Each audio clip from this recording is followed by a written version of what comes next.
Hello, Bucs fans. Welcome back to the channel. Today, we're going to continue our draft coverage and look at cornerback Nohl Williams out of California, number 3.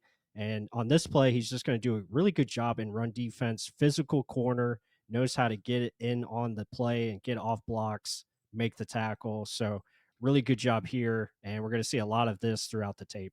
Yeah, a guy that's not afraid of physicality. Some corners just want to do coverage and just spy the quarterback. This guy, he wants to hit, right? He wants to get after it, and it shows. Like he spends a lot of time looking at the quarterback sometimes where he gets in trouble, but when he reads and reacts, he wants to hit someone. He wants to get involved. So that's one big plus for him. And you're going to see a lot of the Miami tape because Cam Ward, likely number one overall pick. You want to see how he reacted against a good quarterback. Yeah, for sure. And you see him here at the top of the screen. He's just going to do a good job of staying in phase with the receiver. Little, off balance there. He gets pushed off a little bit too far back. You want to see that, fluidity stay a little bit closer to the receiver as he makes his turn inward. But again, he's being physical. He's at near the ball. He's understanding the plays going away. So Yeah, one little thing, he just seems like he's just top heavy.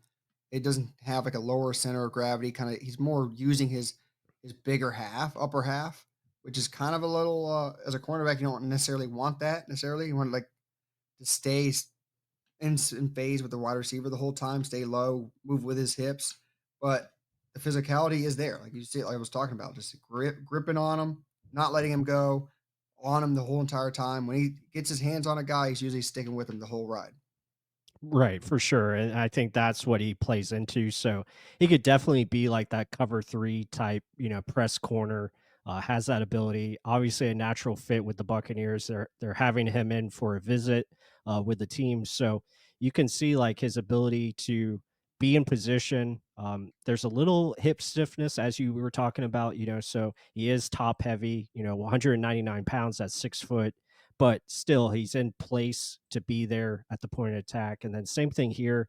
He likes using his hands. He likes to get hands into the chest of the receiver. You see it right here with the jab to the chest. And then he's going to be able to fight through and make a play on the ball, even though the guy catches it, but he's right there.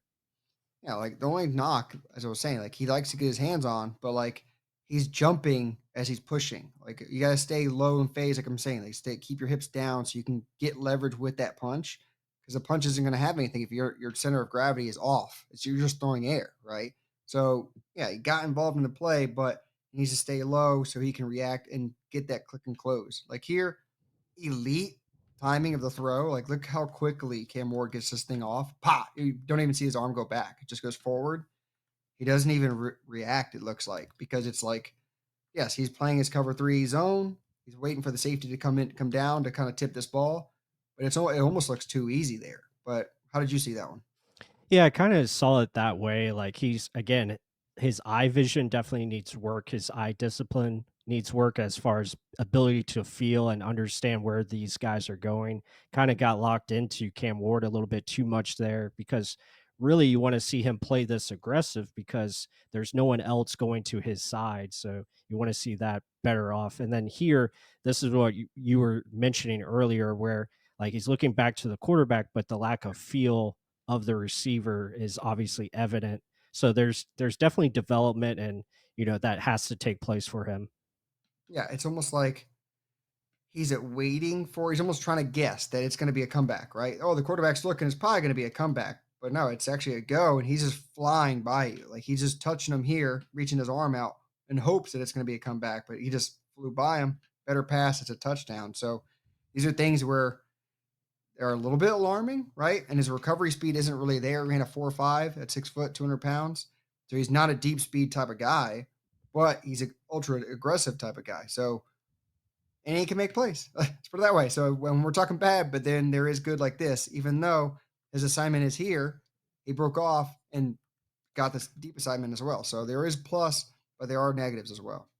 Yeah, I mean he does have ball skills. He had 7 interceptions last year for California. So ability to be in position, but also put yourself in position to make plays, I think is definitely a plus for him, definitely a positive.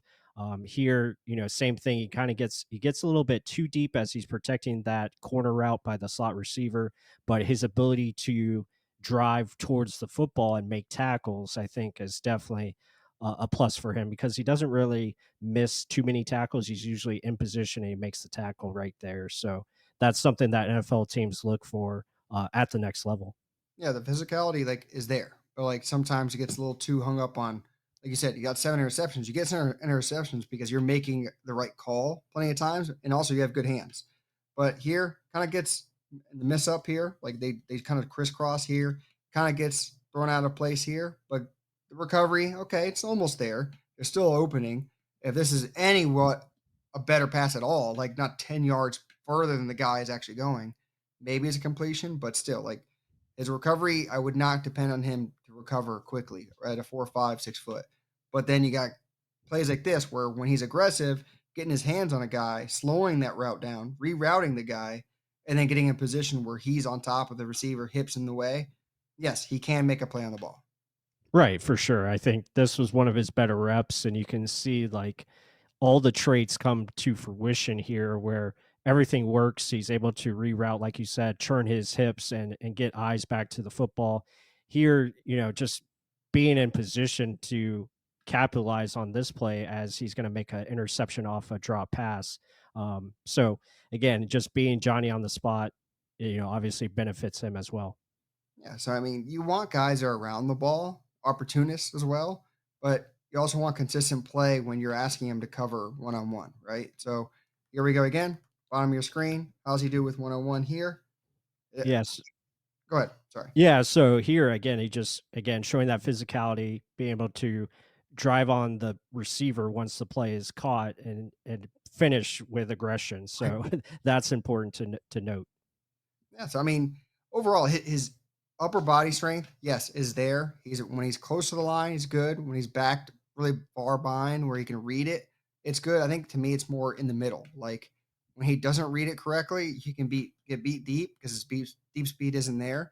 But also when he's too close and he's reaching too much and not playing consistently down low level football or lower center of gravity football, he kind of gets beaten that way too. Right. Yeah, for sure. And again, you're going to see it here where like his hips get turned around here. Again, nice release by number 13, who's also another receiver that we'll probably look at.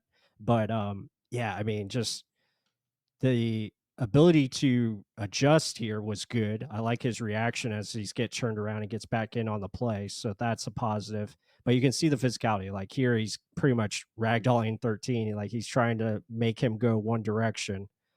So that's pretty good. And then almost makes an interception on a errant throw. Yeah, and we keep going down the line. Here we go. Aggressive again. Being inside. I mean, when he's closer to the ball, I like him there.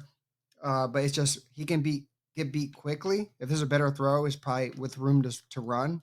So this is to me, it's like, yes, I like that you got back in the play, but you're reaching a lot. So that's why sometimes I'm like, I see the possibilities based off the 7 interceptions, but also I see where he's kind of taking a lot of risk. Yeah, for sure. With Nohl Williams, guys, I hope you guys enjoyed this video. Be sure to hit that like button. Corner out of California, I think he's going to be somewhere on day 3, most likely taken in an NFL draft. But let us know what you guys think. Hit that like button. And with all that said, until the next one.